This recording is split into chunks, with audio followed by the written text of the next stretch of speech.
नमस्कार, मी अनिल जाधव. तुम्ही बघताय आपला अग्रवाल.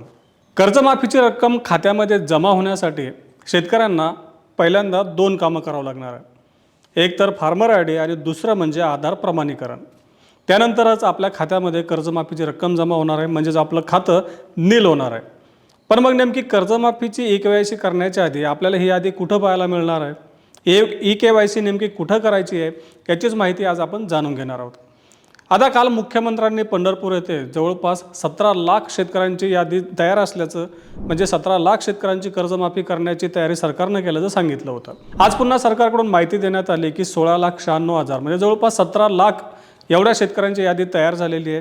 ही यादी कर्जमाफीसाठी गाव पातळीवर सध्या वितरित करण्याचं काम सुरू आहे. म्हणजे ही यादी अंतिम आहे. या सगळ्या शेतकऱ्यांना कर्जमाफीचा लाभ मिळणार आहे. आता या यादीमधल्या शेतकऱ्यांना एकतर सुरुवातीला फार्मर आय डी असणं बंधनकारक आहे. आता आपल्या सगळ्यांना माहिती आहे की आपण ॲग्रोनच्या माध्यमातून वेळोवेळी आढावा घेतला होता की अनेक शेतकऱ्यांनी आतापर्यंत फार्मर आय डी काढलेलं नाही आहे. अनेक शेतकऱ्यांना त्यामध्ये अडचणी येत आहेत, त्यामुळं फार्मर आय डी त्या शेतकऱ्यांना मिळालेलं नाही. परंतु आता जर समजा तुम्हाला कर्जमाफीचा फायदा घ्यायचा असेल तर फार्मर आय डी बंधनकारक आहे. फार्मर आय डी असल्याशिवाय आपल्याला कर्जमाफीचा लाभ मिळणार नाही, कर्जमाफीची रक्कम आपल्या खात्यामध्ये येणार नाही. आपण फार्मर आय डी काढल्यानंतर दुसरं काम करायचं आहे, म्हणजे फार्मर आय डी आणि दुसरं म्हणजे आधार प्रमाणीकरण. आधार प्रमाणीकरण म्हणजे ई-के-वाय-सी आपल्याला पहिल्यांदा करायचे. ई-के-वाय-सी कधी करायची? आधी आपलं कर्जमाफीच्या यादीमध्ये नाव आहे का ते बघायचं आहे. मग आता हे नाव कुठं बघायचं आहे? तर हे नाव आपल्याला एकतर आपल्या ग्रामपंचायतमध्ये मिळेल, म्हणजे आपले जे ग्रामसेवक आहेत, तलाठी आहेत, हे आपल्या ग्रामपंचायतीमध्ये त्या याद्या लावतील. दुसरं म्हणजे आपल्याला बँकांमध्ये देखील यादी पाहायला मिळेल की नेमकं कर्जमाफीच्या यादीमध्ये आपलं नाव आहे किंवा नाही. आणि तिसरं म्हणजे आपल्याला आपल्या स्थानिक सोसायट्यांमध्ये देखील ह्या याद्या पाहायला मिळतील. यादीमध्ये आपलं नाव एकदा निश्चित झाल्यानंतर आपल्याला हे आधार प्रमाणीकरण करायचं आहे. जेव्हा आपण या कर्जमाफीची यादी बघू, यादीमध्ये आपलं नाव असेल तर आपल्या नावापुढं एक विशिष्ट क्रमांक दिलेला असेल. तो क्रमांक देखील महत्त्वाचा आहे. तो क्रमांक आपण लिहून घ्यायचा आहे आणि त्या क्रमांकाच्या आधारावर देखील आपल्याला आधार प्रमाणीकरण करता येईल. म्हणजे एकतर आधार क्रमांक किंवा मग या यादीमधला आपल्या नावापुढचा जो काही एक विशिष्ट क्रमांक आहे, तो क्रमांकाच्या आधारावरती आपल्याला प्रमाणीकरण करावं लागेल, म्हणजे ई-के-वाय-सी करावी लागणार. आता या याद्या एकतर गाव पातळीवर ग्रामपंचायतीवर आपल्याला पाहायला मिळतीलच, त्यामुळं आपल्याला बाहेर कुठं जाण्याची गरज नाही आहे. सोसायटी असतील तिथे देखील आहेत. आणि दुसरं म्हणजे आपल्याला आपल्या बँकांमध्ये, की ज्या बँकांमध्ये आपली खाते आहेत त्या बँकांमध्ये देखील ही यादी उपलब्ध होणार आहे. मग आता नेमकी ही आधार प्रमाणीकरण करायचं कुठं, म्हणजेच ई-के-वाय-सी करायची कुठं? त्यासाठी आपल्याला दोन पर्याय आहेत. एकतर आपले जे CEC सेंटर आहे, म्हणजे जे आपण त्याला सेवा केंद्र म्हणतो, ते आहेत. आणि दुसरं म्हणजे आपल्या संबंधित बँका. ज्या बँकांमध्ये तुमचं खातं आहे त्या बँकांमध्ये देखील आपण आधार प्रमाणीकरण म्हणजेच ई-के-वाय-सी करू शकतो. आता हे करताना आपल्याला आधार कार्ड, त्याच्यानंतर आपला जो कोणी फार्मर आय डी येतो आणि आपलं संबंधित जे काही बँकेचं खातं आहे त्या खात्याचं एक पासबुक घेऊन जायचं आहे. म्हणजे आपल्याला त्या अकाउंट नंबर लागेल, जो काही माहिती लागेल ती बँक त्यावेळेस आपल्याकडून घेईल. ही एवढी सगळी कागदपत्र घेऊन, एवढी सगळी माहिती घेऊन आपण बँकेमध्ये जाऊन ही प्रक्रिया पूर्ण करू शकतो. म्हणजेच काय, आता जर समजा आपल्या यादीमध्ये नाव असेल तर पहिल्यांदा आपल्याकडं फार्मर आय डी असणं बंधनकारक आहे. जर तुम्ही कर्जमाफीसाठी पात्र असाल आणि अजूनही जर समजा तुमच्याकडं फार्मर आय डी नसेल तर पहिल्यांदा हे काम करून घ्यायचं आहे, कारण सरकारनं फार्मर आय डी बंधनकारक केलेलं आहे.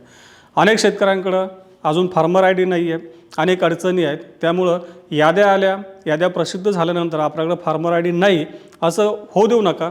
असं जर झालं तर जोपर्यंत फार्मर आय डी येणार नाही तोपर्यंत आपल्या खात्यामध्ये ही कर्जमाफीची रक्कम जमा होणार नाही. ई-के-वाय-सी सोपी आहे, परंतु आपल्याला फार्मर आय डी आधी लक्षात घ्यावी लागेल. आता ज्या शेतकऱ्यांकडे आहे त्यांना याची चिंता नाही. जसे आपल्या यादीमध्ये नाव येईल तशी प्रक्रिया शेतकरी पूर्ण करू शकतात.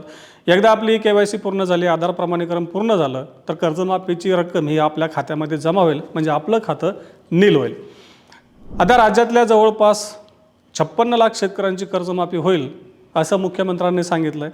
त्यामध्ये पहिली यादी 16,96,000 शेतकऱ्यांची आहे, म्हणजे जवळजवळ 17 लाख शेतकऱ्यांची आहे. एकूण 32 लाख शेतकरी हे थकबाकीदार असल्याचं काल मुख्यमंत्र्यांनी सांगितलं.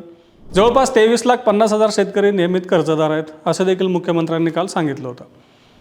आता 31 मार्च 2027पर्यंत वन टाईम सेटलमेंट, म्हणजे ज्या शेतकऱ्यांचं कर्ज 2 लाखांपेक्षा जास्त आहे त्या शेतकऱ्यांनी वरची रक्कम भरायची आहे. त्यासाठी मुदत आहे 31 मार्च 2027. शेतकऱ्यांनी एकदा वरची रक्कम भरली तर शेतकऱ्यांना 2 लाखांपर्यंत कर्जमाफीचा लाभ मिळणार आहे असं देखील सरकारच्या वतीने स्पष्ट करण्यात आलं आहे. आता पहिल्या टप्प्यातली यादी प्रसिद्ध झाली आहे. त्यानंतर मुख्यमंत्र्यांनी सांगितलं की त्यानंतर दुसऱ्या तिसऱ्या टप्प्यामध्ये वेगवेगळ्या टप्प्यांमध्ये शेतकऱ्यांची यादी तयार केली जाईल. जसं जसं बँकांकडून डेटा येतोय त्या डेटाची पडताळणी केली जाते, पात्र शेतकरी निवडले जात आहेत आणि त्याची यादी MAHAITने विकसित केलेल्या पोर्टलवर अपलोड केली जाते आणि त्यानंतर ही यादी गावांमध्ये बँकांकडे आणि सोसायटीकडे पाठवली जाते. त्या यादीनुसारच शेतकऱ्यांची कर्जमाफी केली जाणार आहे. त्यामुळे आपल्याला यादीकडे बारकाईने लक्ष ठेवावं लागेल की आपल्या ग्रामपंचायतमध्ये यादी प्रसिद्ध होते का. जर ग्रामपंचायतमध्ये नसेल तर आपण बँकेमध्ये देखील जाऊन चौकशी करू शकता की या यादीमध्ये आपलं नाव आलं का, याची एकदा शहानिशा करा आणि KYC करा. सगळ्यात आधी महत्त्वाचं की अनेक शेतकऱ्यांचे फार्मर आय डी अजून आलेले नाही आहेत. अनेक शेतकऱ्यांना अडचणी आहेत. काही शेतकऱ्यांनी अनेकदा नोंदणीची प्रक्रिया देखील केल्याचं सांगितलं, त्यानंतर देखील त्यांना ID मिळालेलं नाही आहे. अनेक शेतकऱ्यांना वेगवेगळ्या प्रकारच्या अडचणी आलेल्या आहेत. प्रशासनाच्या माध्यमातून ही अडचणी सोडवण्याचं काम देखील सुरू होतं, परंतु अजूनही अनेक शेतकरी असे आहेत. जर आपल्याकडे फार्मर आय डी नसेल तर आपल्याला कर्जमाफीचा लाभ मिळण्याला विलंब होऊ शकतो. तर ही सगळी प्रक्रिया पूर्ण करा. आधी यादीमध्ये नाव आहे का बघा. त्यामुळं जसंही यादीमध्ये आपलं नाव आल्याचं स्पष्ट झालं तर ही प्रक्रिया आधी पूर्ण करा. आपलं खातं नील होईल आणि त्यानंतर आपल्याला नवीन कर्ज मिळू देखील शकतं. या पुढच्या टप्प्यामध्ये कर्जमाफीविषयी जे काही घडामोडी घडतील, अपडेट येतील, त्याची माहिती आपण तुमच्यापर्यंत पोहोचतच राहू. त्यासाठी आपल्या ॲग्रोवनच्या चॅनलला नक्की सबस्क्राईब करा आणि हा व्हिडिओ जास्तीत जास्त शेतकऱ्यांपर्यंत पोहोचवण्यासाठी लाईक आणि शेअर करायला विसरू नका.